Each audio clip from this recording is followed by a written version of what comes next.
Every dominant currency dies the same way, not from a single decision, not from panic, and never overnight. It happens slowly, as confidence shifts before headlines do.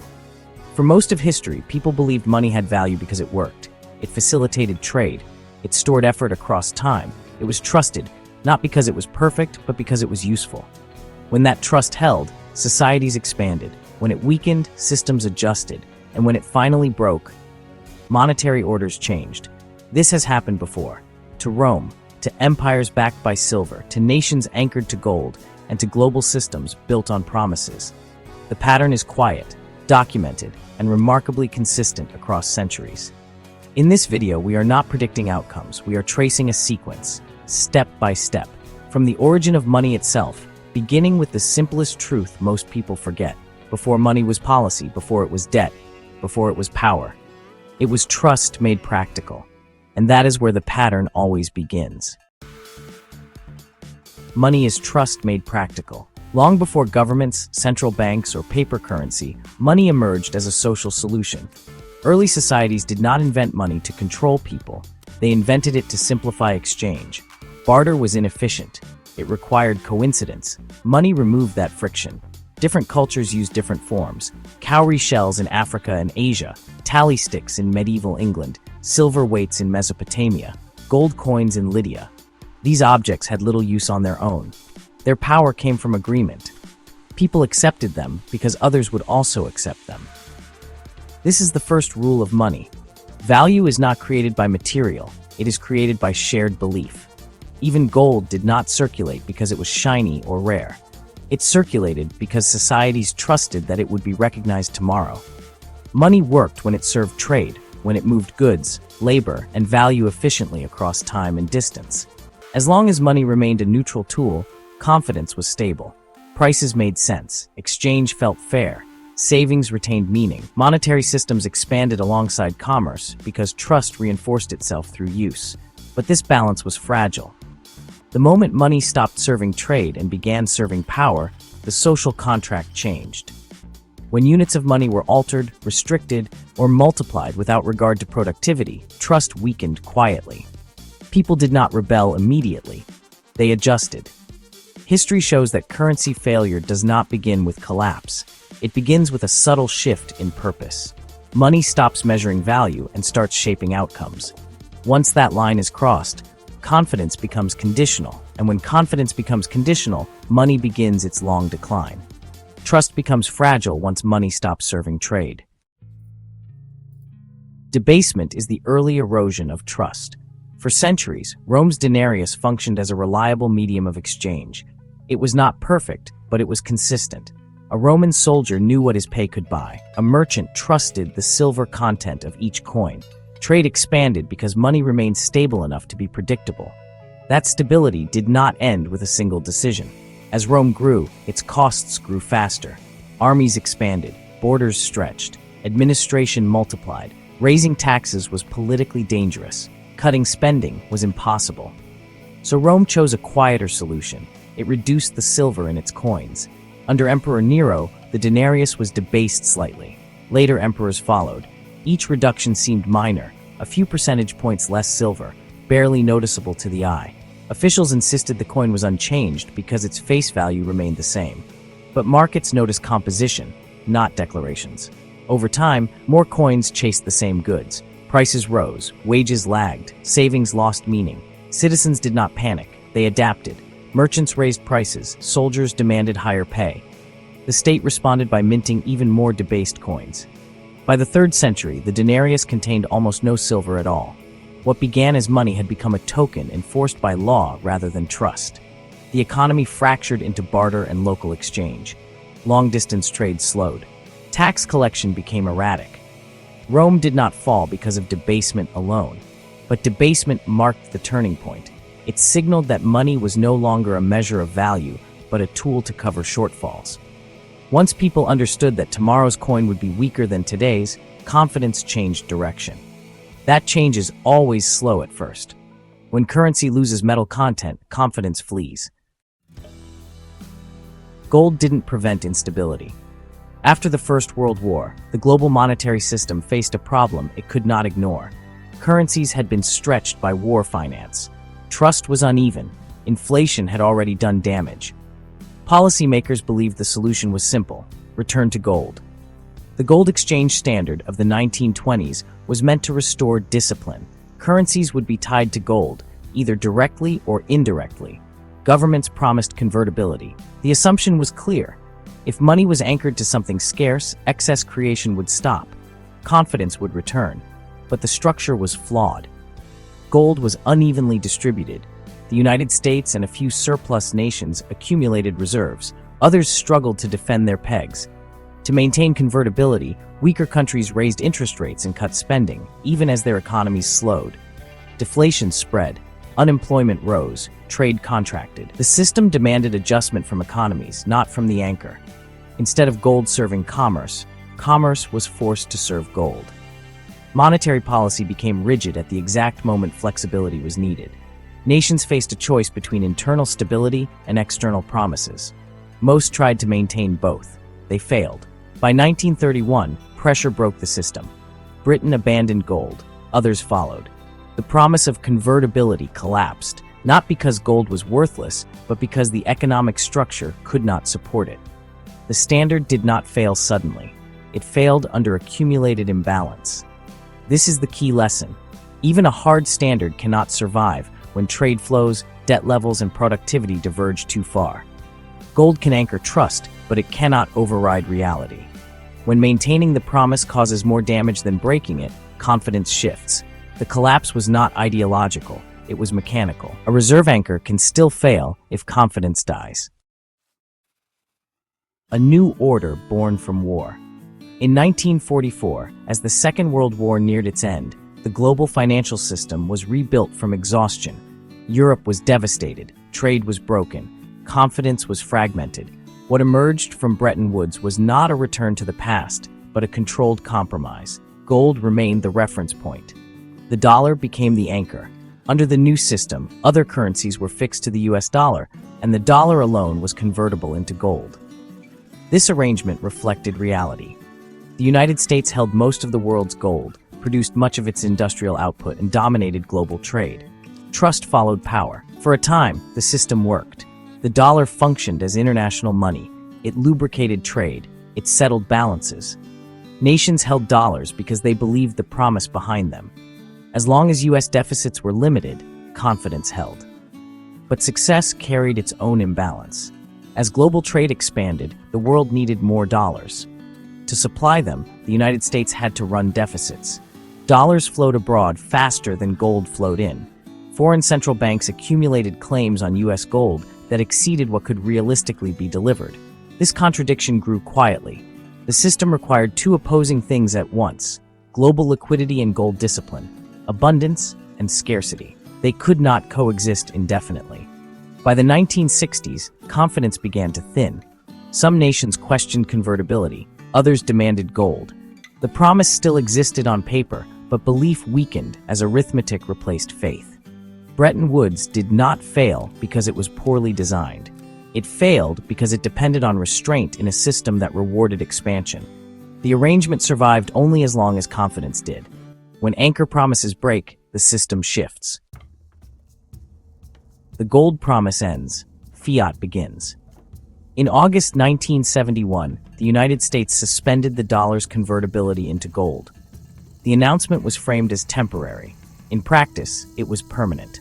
What appeared sudden to the public was the final step of a process already underway. The imbalance had been building for years. Under Bretton Woods, the world required dollars to function. Trade, reserves, and settlements depended on them. To supply those dollars, the United States ran persistent deficits. Dollars accumulated abroad, gold did not.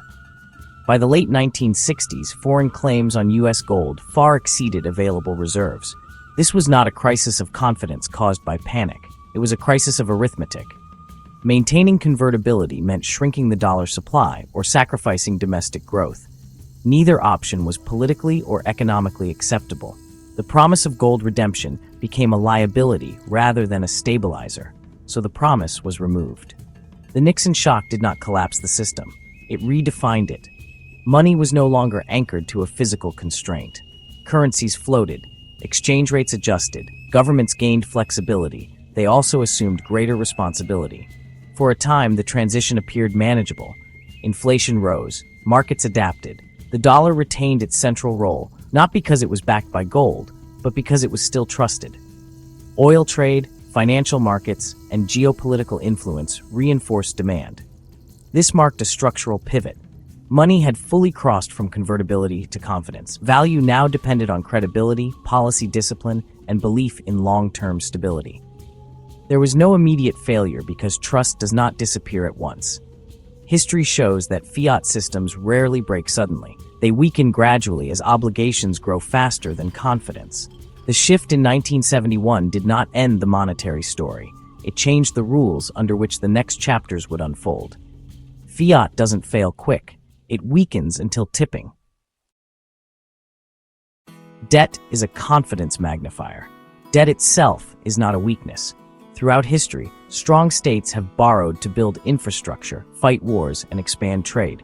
When growth follows, debt reinforces confidence. Credit signals belief in the future. The problem emerges when obligations grow faster than the capacity to service them. Empires rarely fail at the moment debt appears. They fail after debt becomes structural. Interest compounds, rollovers replace repayment. New borrowing funds, old promises. The system remains stable only as long as confidence in future settlement holds. When that confidence weakens, the role of currency changes. Money is no longer seen as a store of value. It becomes a claim on uncertain outcomes. Holders begin to ask not whether they will be paid, but in what form and with what purchasing power. This shift is subtle. It appears first in long-term rates, reserve composition, and hedging behavior. History repeats this pattern. Late Roman finances relied on forced lending and currency manipulation. Early modern monarchies accumulated war debts they could not retire. Post-war governments normalized perpetual deficits once convertibility disappeared. Each case followed the same logic. Debt moved from temporary tool to permanent structure. As obligations rise, confidence becomes more sensitive to shocks. Minor disruptions carry outsized impact. Inflation expectations respond faster. Capital seeks safety elsewhere.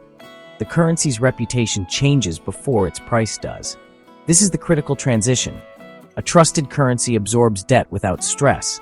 A questioned currency amplifies it. At that point, fiscal numbers are no longer just accounting entries. They become signals. Markets read them as probability statements about future stability. When too many of those signals point in the same direction, confidence begins to migrate, and confidence rarely migrates quietly forever. Confidence loss eventually affects currency outside borders. Reserve roles erode before markets acknowledge it. Reserve status is often misunderstood as a title that can be revoked. In reality, it is a behavior. Nations do not announce a shift away from a dominant currency. They adjust quietly, portfolio by portfolio, contract by contract. Reserve status is measured, not declared. Central banks diversify reserves. Trade partners renegotiate settlement terms. Long-term contracts add alternatives. None of these actions signal collapse. They signal calibration. Each step appears rational in isolation. Together, they form a trend. This process has historical precedent. The British pound did not lose its status in a single year. Sterling remained widely used decades after Britain's economic dominance faded. The transition occurred through wars, deficits, and balance of payments stress. Confidence eroded long before headlines acknowledged the change. The same mechanics apply in every case. As sovereign debt rises, the credibility of long-term promises becomes more sensitive. External imbalances require continuous capital inflows. When those inflows depend on confidence rather than convertibility, reserve holders become cautious. They do not exit abruptly. They reduce marginal exposure. This is how reserve erosion begins. Markets often misread stability during this phase. Exchange rates hold, demand persists, liquidity remains deep, but the underlying behavior shifts. The currency is still used, but less relied upon. Still held, but less trusted. This distinction matters. Reserve status provides insulation. It allows a country to finance deficits cheaply and absorb shocks. As that insulation thins, adjustments become sharper. Small policy changes produce larger reactions. Volatility increases not because fundamentals collapsed, but because tolerance declined. By the time reserve loss is visible, the process is advanced. Once confidence breaks globally, systems reprice. Hyperinflation is a symptom, not a cause. When people study monetary collapse, they often focus on the explosion at the end. Prices doubling, wages paid twice a day, currency measured by weight rather than count. These images are dramatic, but honestly they are misleading. Hyperinflation is not the disease. It is the final signal that confidence has already failed. Germany in 1923 did not wake up one morning with worthless money. Years earlier, the state had accumulated war debts, reparations, and fiscal obligations it could not meet through taxation alone. Currency issuance filled the gap. At first, the system held. Trade continued, people adjusted. Confidence eroded before prices exploded. As faith in future value weakened, money began to move faster. People spent immediately. Savings disappeared. The velocity of money rose as trust collapsed. Printing accelerated in response, not as a cause, but as a reaction. Zimbabwe followed the same sequence decades later. Fiscal breakdown came first. Productive capacity shrank. Government spending remained. Money issuance substituted for missing output. Confidence dissolved. Prices responded violently. In both cases, hyperinflation marked the end stage. By the time it appears, options are already gone. Policy no longer guides outcomes. Behavior does. People reject the currency not out of ideology, but survival. The unit of account fails. Contracts shorten. Barter returns. The key insight is consistency. Every documented hyperinflation follows prolonged confidence erosion. None begin with excess money alone. They begin with imbalance, denial, and delay. Hyperinflation is what happens when trust finally crosses a breakpoint. But currencies rarely collapse in isolation. Their failure forces adjustments across trade, banking, and political systems. New anchors emerge. Old ones are abandoned. What follows is not chaos forever, but reordering. Currencies end. Systems adapt. But currencies rarely collapse alone. Systems reorder. Monetary crises lead to a new order. History shows that monetary systems do not collapse into nothing. They transition. Each major disruption reshapes rules, incentives, and constraints. What changes is not the existence of money, but how trust is organized. The pattern is consistent. First comes imbalance. Trade flows diverge. Debt accumulates. Obligations grow faster than productive capacity.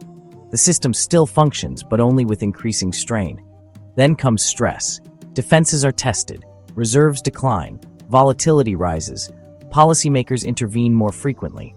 Temporary measures become permanent. Confidence holds, but unevenly. Finally comes rebalancing through structural change. The gold standard did not vanish by accident. It was replaced because it could not absorb modern trade. Bretton Woods did not end because cooperation failed. It ended because fixed promises conflicted with global liquidity. Fixed exchange rates gave way to floating ones because flexibility became necessary. Each transition followed pressure, not ideology. Importantly, these shifts were not unpredictable. They were visible to those studying balance sheets rather than headlines. The warning signs appeared years earlier, but systems persist until they cannot. This is why transitions feel sudden. When thresholds are crossed, changes compress in time. Policies shift quickly. Institutions adapt. New arrangements are formalized. What looked stable redefines itself almost overnight. But the groundwork is always laid in advance. No system breaks at its strongest point. It breaks at its most constrained. Understanding this removes surprise. It reframes crisis as process rather than accident. Monetary history is not chaotic. It is cyclical, shaped by incentives and limits. Before a shift, there is always a final threshold. Confidence is the ultimate currency. Across history, monetary systems did not end because leaders made the wrong speech or passed the wrong law. They ended when collective belief in future value weakened beyond repair. Policy mattered only until confidence stopped responding to it. Rome issued edicts. Medieval kings imposed penalties. Modern states adjusted rates, pegs, and controls. None of it worked once belief was gone. From the denarius to the gold standard, from Bretton Woods to Fiat regimes, the final determinant was never metal, law, or institutional design.